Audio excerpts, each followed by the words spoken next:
पानी तो भर लो। हमको ना उधर नहीं जाना हो। अच्छा ये ऐसे नहीं होगा। सुनो বাঁকড়া দোতলা এলাকায় একটি লোহার কারখানায় আগুন লাগে। রাত ৯টা নাগাদ আগুন দেখতে পেয়ে ছুটে আসেন এলাকার বাসিন্দারা। প্রথমে আগুন নেভানোর কাজে হাত লাগান স্থানীয় বাসিন্দারা। স্থানীয়রা খবর দেন পুলিশ ও দমকলে। দুটি ইঞ্জিন ঘটনাস্থলে এসে আগুন নিয়ন্ত্রণে নিয়ে আসে। প্রায় ঘন্টা খানেকের চেষ্টায় আগুন নিয়ন্ত্রণে আসে। কারখানাটি ভস্মীভূত হয়ে যায়। আগুন লাগার সঠিক কারণ জানা যায়নি, তবে প্রাথমিক অনুমান শর্ট সার্কিট থেকেই এই ঘটনা ঘটেছে। আগুনটা কি করে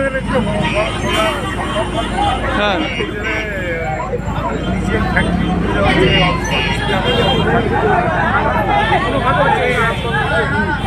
বলতে পারছে না যে আগুনটা কি করে কারখানাটা কিসে কারখানাটা হচ্ছে গিয়ার বক্সের মানে সার্কিট হচ্ছে না আপনার অনুমান কি আছে? আমার মনে হচ্ছে কন্ট্যাক্ট হয়েছে। কতক্ষণ আগুনটা লেগেছে? আগুনটা লেগেছে প্রায় 45 মিনিট। কারো ক্ষয়ক্ষতি হওয়ার কোনো সম্ভাবনা আছে? কাগজপত্র আছে